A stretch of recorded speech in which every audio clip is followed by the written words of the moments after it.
চলন্ত ট্রেনে যখন একটা বাচ্চা বয়স্ক মহিলার সাথে তর্ক করে বসে, তারপরে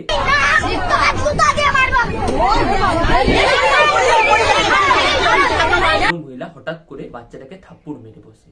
আর সেই ছোট্ট ভিডিওটা পুরো ভাইরাল হয়ে গেল ওয়েস্ট বেঙ্গলে। বাংলার মানুষজনেরা নিজের কাজকর্ম ছেড়ে দিয়ে বাচ্চাটাকে ট্রোল করতে বসে গেল। তো বন্ধুরা, আপনারা যদি এই ভিডিওটা দেখতে এসছেন বাচ্চাটাকে ট্রোল করা দেখতে বা কোনো রোস্ট ভিডিও হিসাবে, বন্ধুরা আগেই বলে দিই এই ভিডিওটাতে কোনো ট্রোল পাবেন না। আমি ডক্টর বিশ্বজিৎ চৌধুরী এই তিনটে সোশ্যাল ইস্যু নিয়ে কথা বলতে চাইছি। প্রথমে বাচ্চার পয়েন্ট অফ ভিউ দিয়ে, তারপরে যিনি মারলেন ওনার পয়েন্ট অফ ভিউ থেকে, আর লাস্টে গোটা বাংলার লোক নিজেদের কাজ ছেড়ে দিয়ে বাচ্চাটাকে ট্রোল করছে তাদের পয়েন্ট অফ ভিউ। সবার প্রথমে আসি বাচ্চার পয়েন্ট অফ ভিউ থেকে। যে কোনো একটা বাচ্চার মন হয় স্পঞ্জের মতো, সেটাই অ্যাবজর্ব করে নেয় যেটা আশপাশে দেখে। ফর এক্সাম্পল, আপনারা নিশ্চয়ই লক্ষ্য করেছেন যে বাচ্চার মা বাবা অল টাইম ইংলিশে কথাবার্তা করে, সেই বাচ্চাও কিন্তু ছোটবেলা থেকেই ইংলিশে ফ্লুয়েন্টলি কথাবার্তা করে। ঠিক তেমনি লোয়ার সোসাইটিতে যে ফ্যামিলিতে অত্যন্ত গালিগালাজ করা হয়, সে বাচ্চাও কিন্তু ছোটবেলা থেকেই এই গালাগালি দেওয়া স্টার্ট করে। একটা বাচ্চার দোষ না, কারণ কোন বাড়িতে জন্মগ্রহণ করবে সেটা থেকেও ভেবে আসে না। এই না আমি কোনোভাবে ডিফেন্ড করছি যে একজন বয়স্ক মহিলাকে কথায় কথায় উত্তর দেবে, তর্ক করবে। তা বলবো মোবাইল অ্যাডিকশন। কিছুদিন আগে একটা ফিল্ম এসেছিল বাংলায়, হাবজি গাবজি বলে, যেখানে খুব ভালোভাবে দেখিয়েছে যে বাবা মা কিভাবে ঠিক সময় দিতে পারছে না, তার বদলে বাচ্চার হাতে ধরিয়ে দিচ্ছে মোবাইল। দেখুন, একটা কথায় আছে, আদরে বাচ্চা বাদর হয়ে যায়, কিন্তু আমি এটা মানি না। আমি ভাবি ঠিকঠাক আদর না পেলেই একটা বাচ্চা বাদর হয়ে যায়। কিভাবে? দেখুন, গ্রোথের টাইমে যে কোনো একটা শিশুর দরকার লাগে socialisation with family and with the environment. কিন্তু আজকালকার অভিভাবকরা এত বেশি বাচ্চার হাতে একটা মোবাইল দিয়ে দিয়ে নিজের কর্তব্য সেরে ফেলতে চাইছেন। কারণ ভাবছে বাচ্চা খাচ্ছে না, কে আগেকার দিনের মতো এতক্ষণ ধরে গল্প বলে খাওয়াবে, মোবাইল দিয়ে দাও, চুপচাপ করে দেখবে আর খাওয়া স্টার্ট করে দেবে। তো এই মোবাইল অ্যাডিকশনের প্রতি একটা পয়েন্ট বলতে চাই। ইভেন আপনিও একটা জিনিস নোটিস করবেন, আগে যে কোনো একটা কাজ অনেকক্ষণ ধরে করতে পারতেন, এই মোবাইল অ্যাডিকশনের আগের কথা বলছি, কিন্তু আজকে অতটা পারছেন না। কারণ আমরা এই গোলাম হয়ে যাচ্ছি সোশ্যাল মিডিয়া। ইউটিউব, ইনস্টাগ্রামের অ্যালগোরিদম এমন ভাবেই থাকে কিভাবে আমাদের অ্যাটেনশনটা নিয়ে একটা ছোট্ট শর্টসের উপরে রাখা যায়, কিন্তু আজকালকার মানুষের অ্যাটেনশন স্প্যান সেখান থেকেও কমে যাচ্ছে। ইভেন 20 সেকেন্ডও কোনো একটা ভিডিও কনস্ট্যান্টলি দেখতে পাচ্ছে না। ভাবুন এই জিনিসটাই একটা শিশুর মস্তিষ্কে কিভাবে এফেক্ট করবে। তাই জন্য আমি এটাই বলবো, যে কোনো বাচ্চাকে এই মোবাইল থেকে দূরে রাখুন, যদি না একটা বাচ্চার শৈশব আপনি নষ্ট করতে না চান। তো এই একটা পয়েন্ট হলো মোবাইল অ্যাডিকশন। থার্ড পয়েন্ট বলবো 6 পকেট সিনড্রোম। আগেকার দিনে একটা বাচ্চার শৈশব কাটতো একটা জয়েন্ট ফ্যামিলিতে, যেখানে নিজের মা বাবা ছাড়াও আশপাশে যে কাকু কাকিমা, দাদু দিদা, এরা সবাই মিলে থাকতো। এরা সবাই মিলে একটা বাচ্চার চরিত্র গঠনে হেল্প। কিন্তু আজকালকার এই যে নিউক্লিয়ার ফ্যামিলি, সেখানে একটা বাচ্চার শৈশব সমস্ত বাবা মা লেগে যাচ্ছে বাচ্চার সমস্ত জেদ পুরো করার জন্য। আর এটাই স্বাভাবিক, একটা বাচ্চা ভাবছে আমি যা চাইবো সেটাই পেয়ে যাব, আর না হলেই জেদাজেদি করছে। ভাবছে এতটা ম্যাচুরিটি এসে গেছে, বড়দের মুখে মুখে আমরা কথা বলতে পারবো, যেটা আগেকার দিনে যে কোনো ফ্যামিলিতে একদম স্ট্রিক্টলি প্রহিবিটেড ছিল। তো এই 6 পকেট সিনড্রোম আজকালকার যে কোনো ফ্যামিলিতে বাচ্চাকে না বলতেই পারছেন না। আপনি খুব কমনলি দেখছেন যে কোনো জায়গায় বাচ্চাকে শপিং মলে গিয়ে জেদাজেদি করছে আর মা বাবা ফেড আপ হয়ে দিয়ে দিচ্ছে।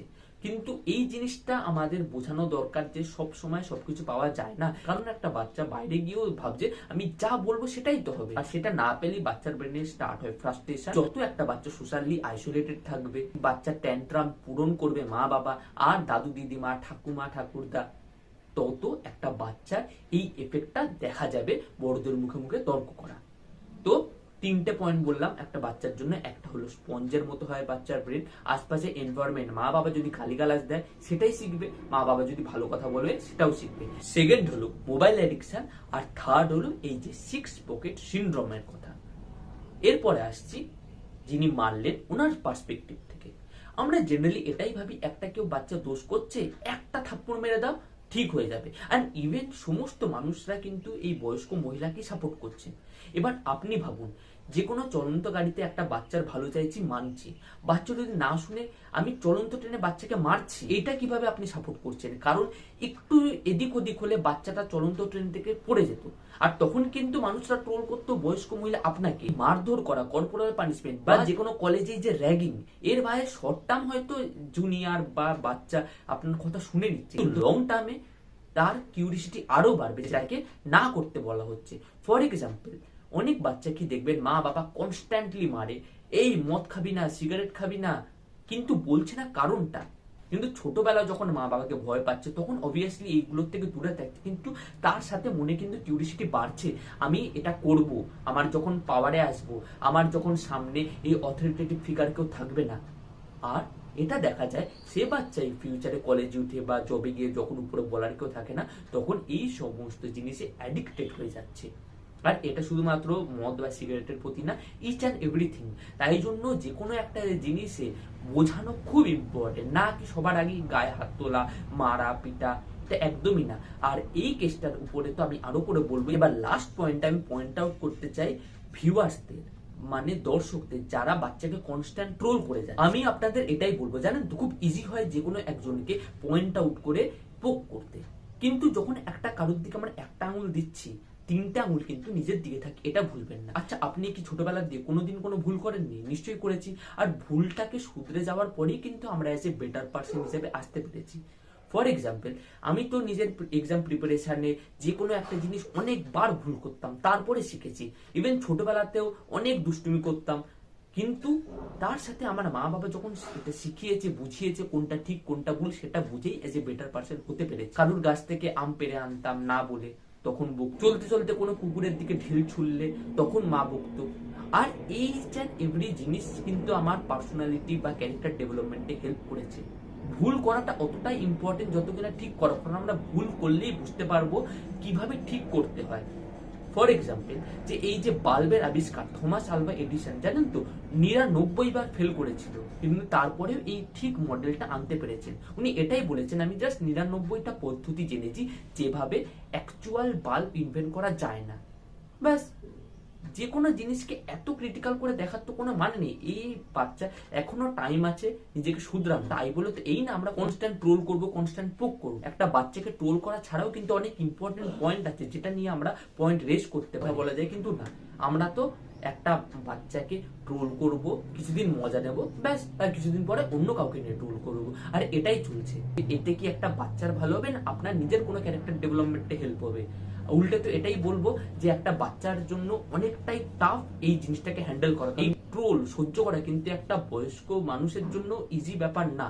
অনেক ইউটিউবাররা নিজেদের ক্যারিয়ার বন্ধ করে দিয়েছে, কিন্তু একটা বাচ্চাকে আপনি কনস্ট্যান্ট ট্রোল করছেন, আর ইভেন তখনও করছেন যখন বাচ্চা এসে সবার সামনে ক্ষমা চাইছেন। আপনারা বলছেন এ তো ন্যাকা গান গাইছে, এ তো অ্যাক্টিং করছে, এ তো গরিবদের হওয়ার ভান করছে, একে তো ট্রোল হওয়াই উচিত।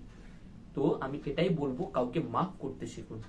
ভুল বাচ্চারাও যেরকম আছে, এই বয়স্ক মহিলারও আছে, আর হ্যাঁ, অ্যাজ এ ভিউয়ার আমাদেরও আছে। তো আশা করি আমরা এত জাজমেন্টাল হব না, আর এটা মানবো যে মানুষ মাত্রই ভুল হয়, আর সবাই নিজের ভুলটা ঠিক করেই লাইফে আগে বেরাতে পারে। তো বন্ধুরা, আমি doctor Bishnudatta Chowdhury important social issue নিয়ে কথা বলবো, ইভেন অন্যান্য সোশ্যাল ইস্যু নিয়েও কথা বলবো, কারণ আমি দেখছি সোশ্যাল মিডিয়াতে নেগেটিভিটিতে ভরে যাচ্ছে। আমি চাইছি কিছু অন্তত পজিটিভ কন্ট্রিবিউট করতে, আর তার সাথে সাথে হেলথ ভিডিওটাও বানাতে থাকবো। তো বন্ধুরা, দেখা হচ্ছে পরের ভিডিওটাতে। ভালো থাকুন, সুস্থ থাকুন।